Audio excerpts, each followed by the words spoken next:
Imagine a scenario where the money in your wallet loses most of its value almost overnight. In 1923 Germany, hyperinflation was so extreme that landlords were paid rent with bundles of worthless banknotes. And one industrialist, Hugo Stinnes, became the richest man in the country by borrowing huge sums and buying hard assets before the currency collapsed. His debt shrank to nothing in real terms, while his factories, mines, and real estate skyrocketed in price along with everything else. It's a counterintuitive story.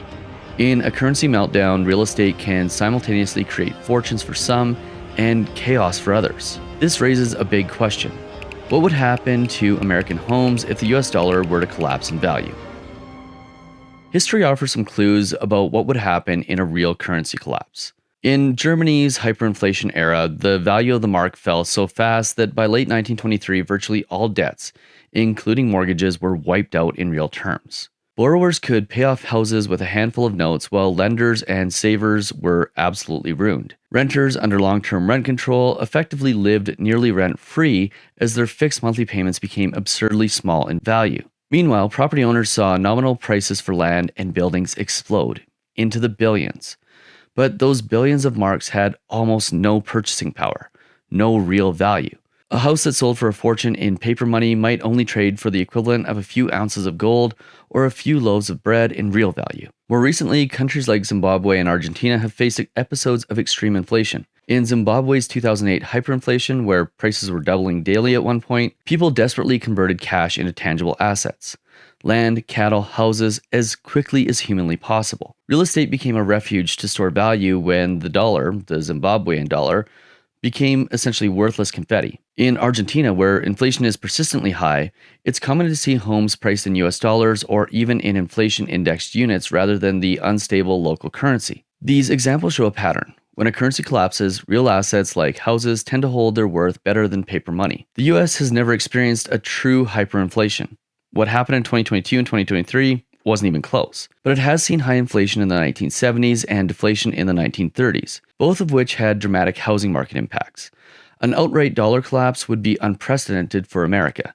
Yet studying these extremes elsewhere helps us understand the mechanics. For the US dollar to collapse, we'd likely be looking at a perfect storm of events. Imagine confidence in the dollar evaporates due to massive money printing, soaring debt, or geopolitical shocks. This is not a far-fetched thought experiment.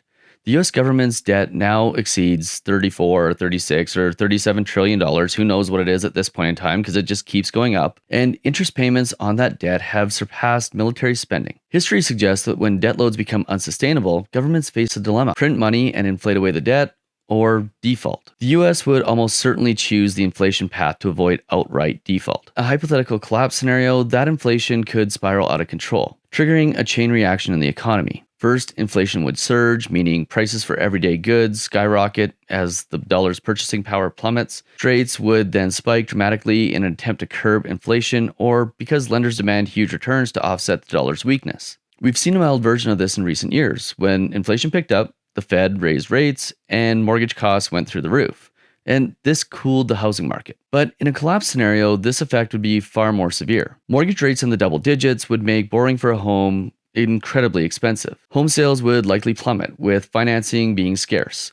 Buyers simply couldn't afford current prices. Credit would dry up. Banks and lenders, fearing borrowers won't be able to repay in stable value, would tighten lending standards or stop long-term loans completely. Those that do lend would charge outrageous fees. New mortgages could become nearly unattainable, especially for first-time homebuyers. The housing market might freeze up with very few transactions as sellers refuse to accept dollars that are becoming less and less valuable. At the same time, history tells us that while new construction might not halt completely, it would fall sharply. The cost of building materials and labor would shoot through the roof as the currency falls. If a gallon of gas or a sheet of plywood costs 10 times more this year than last year, builders can't commit to fixed-price projects, and developers pull back. Fewer new houses being built means an already tight housing supply gets even tighter. Ironically, that scarcity could put upward pressure on home prices in the long run, even as the economy falters. Existing homes become hard to replace, giving them kind of a scarcity value, and houses turn into the new gold for those looking to park wealth in something tangible.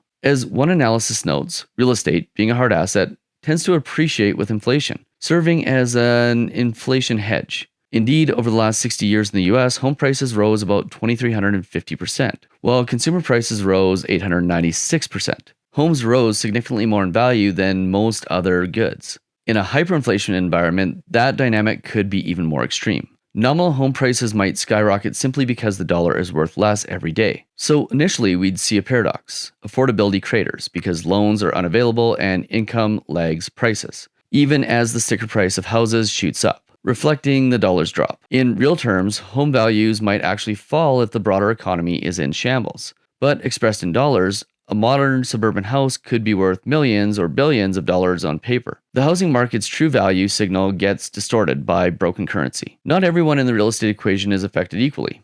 A dollar collapse would create clear winners and losers in the housing sector, often in surprising ways. Existing homeowners with fixed mortgage rates, these might be the biggest winners. If you have a 30-year fixed mortgage at a low interest rate, high inflation will effectively inflate away your debt. But one thing to note here, that may not necessarily be true, and I'll link to a video that explains what happens to your debt when the dollar collapses, or more precisely, what could hypothetically happen to your debt, because there's more to it than just this. But in theory, every future mortgage payment would be made with dollars that are worth significantly less, making the real burden of your loan shrink dramatically. Historical hyperinflations literally erased mortgage debts. German banks in 1924 found that mortgages had been repaid with nearly worthless currency. In a US collapse, a homeowner with a fixed loan could potentially pay off their house with a few weeks of salary, since that salary might be in wildly inflated dollars. They keep the house, a real asset, while the lender gets back nearly nothing of real value. In other words, debtors win, creditors lose. Those who have variable interest rates or need to refinance could be in trouble.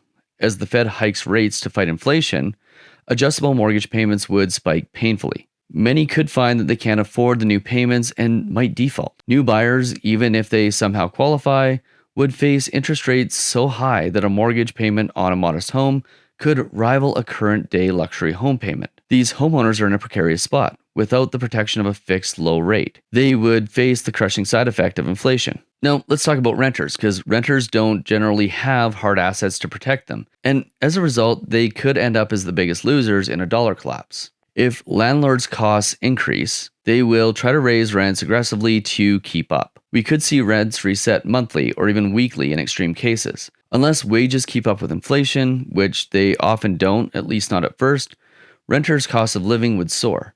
Many would struggle to afford basics like housing. On the other hand, if the government imposed rent controls or freezes to protect tenants, that could backfire by causing landlords to defer maintenance or even abandon properties, since rent collected would become absolutely worthless. Either scenario is bad for renters' quality of life. They either pay through the nose or find fewer livable rentals available. In a chaotic collapse, we might also see more people doubling up in households, moving in with family, or even a rise in homelessness as rent becomes unaffordable. Wage earners and those living on cash savings would be hit hardest, while hard asset owners would fare much better. As far as landlords and real estate investors, this group's fate would vary. Owners of rental properties with long-term fixed financing would, like other debtors, see their loan burdens melt away. They could actually come out ahead in asset value, and rents would eventually rise substantially in nominal terms, potentially boosting their income once leases reset to new price levels. However, the transition period could be very rocky. Landlords might face tenants unable to pay, higher vacancy rates, and government pressure not to evict people during the crisis. If landlords raise rents to offset inflation, they risk higher vacancies as tenants leave or downsize. There's also a danger that widespread foreclosures from those adjustable rate homeowners mentioned earlier could flood the market with cheap houses, giving renters an opportunity to buy distressed homes and undercutting rental demand. So a savvy landlord would need to manage carefully. In the long run, they hold a hard asset that should retain real value. But in the short run, cash flow and property management could be very challenging. Though not real estate per se, it's worth noting that banks holding fixed-rate mortgage assets would be big losers in a dollar collapse. They'd get paid back in near worthless currency, while any deposits or savings they owe to customers lose value too. In past hyperinflations, banks either failed or had to be bailed out or restructured afterwards. In the US, a collapsing dollar would almost certainly entail a banking crisis, which could compound the housing crisis and extend globally. This is why some experts call a currency collapse scenario counterintuitive. It upends the usual logic of who owes what to who. In summary, homeowners with fixed debts and tangible assets could find themselves shielded or even benefiting, whereas renters, savers, and anyone without real assets would suffer the most. The outcome would not be uniform or entirely predictable. As one investment analyst put it, the effects would likely be counterintuitive to our normal expectations. But there's a hidden mechanism here. Why do some homeowners come out ahead when a currency tanks? The hidden mechanism at work is something economists sometimes call inflation-induced debt destruction. Essentially, high inflation silently transfers wealth from lenders to borrowers. If you borrow $300,000 today to buy a house and the dollar's value falls 90% by next year, it's like your mortgage principal effectively fell to $30,000 in today's money. You still owe $300,000 on paper, but $300,000 is now a much smaller slice of the economy than it was before. Every dollar you pay back in the future is worth less than the dollar you borrowed. You're literally paying the bank back in cheaper money. During Germany's hyperinflation, this process happened so fast that mortgages and other loans were virtually erased. Families could eliminate decades of debt with 1 or 2 monthly paychecks. But that's not to say that that would be what would happen in the US. This is the twist. In a dollar collapse, debt turns to dust, and owing money can become a good position to be in, so long as you owed it in the old, stronger dollars. Meanwhile, having savings is awful. Cash is melting like an ice cube. Savers lose, debtors win. A homeowner with a fixed mortgage essentially gets a windfall. The bank and anyone holding bonds or cash eats the loss. This is why it's so counterintuitive. The people that are supposed to win, the savers, end up being the losers, which isn't what is supposed to happen. It feels completely upside down because in normal times, we consider debt risky and savings prudent. A collapse flips that script. However, it's not that simple for everyone. To actually benefit, you need to maintain ownership of the asset. If you lost your job in the chaos and couldn't make even the small nominal payments, you could still face foreclosure before hyperinflation fully bails you out. Or if your mortgage, by the way, a lot of them probably have this now after 2008, has a clause that lets the bank adjust or call it due to a currency crisis, you might not get off the hook. And importantly, if your loan isn't a fixed rate, all bets are off. In a crisis, the interest rate on an adjustable loan could be jacked up so high that it bankrupts you before inflation saves you. So the mechanism of inflation destroying the debt is powerful, but whether it helps or hurts you individually depends on how you're positioned going into it. And I can't emphasize this enough because there are other things that the government could do in order to make it so you still owe the effective value of your debt to your creditors simply by changing the laws. In the face of a dollar collapse, the government wouldn't just sit on the sidelines.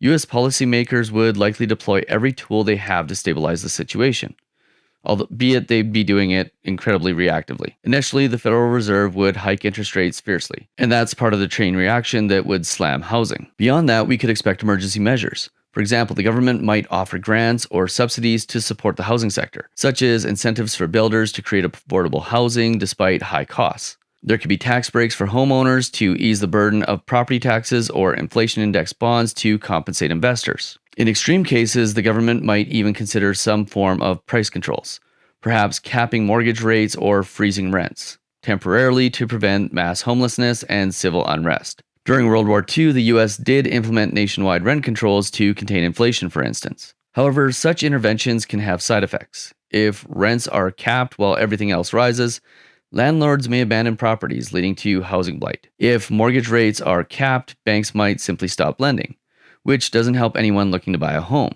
Reducing spending and stabilizing the currency would be the ultimate solution, but those are painful medicine. Historically, currency collapses end when a new stable currency is introduced or the old one is reformed. The US might have to create a new dollar or peg the dollar to some asset like gold temporarily. In Germany, they introduced the Rentenmark in 1923, backed by land and industrial assets to halt hyperinflation, essentially a new currency tied to real estate and goods, not faith alone. It worked to stop the price spiral. In a hypothetical future US collapse, one could imagine a plan where the government says each new dollar is worth 100 old dollars and is backed by a basket of assets, or tied to a global currency agreement. Under such a reset, real estate would be crucial in anchoring value. Land and property are often used as backing for new currencies when trust in paper money fails. One unavoidable long-term outcome would be a massive wealth redistribution. A dollar collapse inherently punishes certain groups and benefits others. We'd likely see political pressure for remedies, perhaps debt forgiveness or adjustments for those who missed the inflation lottery, and new taxes on those who made windfall gains. For example, if a few institutions or individuals used a collapsing dollar to buy up thousands of homes, as foreign investors or cash-rich companies might, there could be public outrage and demands for intervention. Foreign investments is another angle. If the dollar collapses relative to, say, the euro or the yuan, holders of those currencies could swoop in and buy US real estate at what are effectively fire sale prices in their own currency. American homes, from their perspective, would look absurdly cheap. This happened in some smaller countries when their currencies crashed. Properties got snapped up by foreign buyers with stronger currency. The result can be locals being priced out even though on paper their home values are high. It's a paradox of currency collapse. Your house might be worth a fortune nominally, but you could lose it because someone else with more stable money can pay a price you can't match. It's also insightful to contrast an inflationary collapse with a deflationary scenario. The Great Depression of the 1930s was characterized by deflation. The dollar gained value as prices fell, but jobs and incomes fell faster. Many homeowners then lost their houses because their incomes dropped and debt became relatively more expensive, since dollars were more valuable, leading to foreclosures. A dollar collapse is the opposite. Incomes might rise in nominal terms. You might make $1 million a year, but that buys what $50,000 used to, and debt becomes cheap. But the challenge is that incomes typically lag behind price increases. It's a race that households could lose in the short run. In both scenarios, people lose homes. In the 1930s because they couldn't earn enough, and in hyperinflation because they can't catch up to rapidly rising costs. The lesson is that stability is key. Moderate, predictable inflation or deflation is manageable for housing, but rapid swings in either direction wreak havoc. Other countries that have faced high inflation have adopted coping mechanisms. For instance, some have inflation index mortgage rates or rents, where payments adjust with an index so that real values stay constant. This protects lenders and landlords, but can squeeze borrowers and tenants who then shoulder all the inflation risk. If the US saw a coming inflation storm, we might see more of such financial products to spread the pain over time instead of a sudden collapse. But the real question is a dollar collapse likely, and what can we do about it? The very idea of the US dollar collapsing might sound like fantasy or doomsday chatter. Indeed, most economists consider a sudden collapse highly unlikely. The dollar is deeply entrenched as the world's reserve currency and the backbone of global trade. For it to fail, there would have to be a profound loss of faith by both international and domestic players. That said, concerns about US debt and money printing are real. What's more likely than a dramatic collapse is a slow erosion of the dollar's value, a steady high inflation, or a gradual shift where other currencies' share of global reserves inches up, diluting the dollar's dominance. This kind of slow burn inflation, sometimes called financial repression, when governments deliberately let inflation outpace interest rates, is already a subtle factor benefiting real estate. For example, in the past few years, US inflation ran above 5% while many homeowners had sub 3% mortgage rates, effectively giving those homeowners a free gain in equity as their real debt burden shrank. In that sense, a mild version of the dollar collapse mechanism has been at work, just in slow motion. Whether or not we ever face a true dollar collapse, thinking about this extreme scenario sheds light on how our financial system values real estate. Ultimately, a house derives its value from being shelter in the real world. If the measuring stick, the dollar, breaks, the house is still there. Its value will be recalibrated in whatever new terms emerge. Real estate tends to survive currency failures.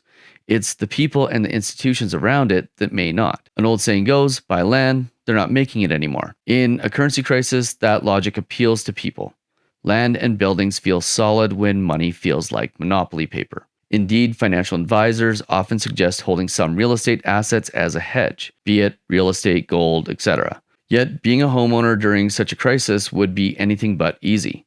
You need to weather spiking taxes, since property taxes might be reassessed on those skyrocketing nominal values. Higher insurance costs, replacement value of the home shoots up, so do insurance rates. And the general turmoil of an economy in disarray. You might have a paid-off house, but still struggle to afford utilities or groceries.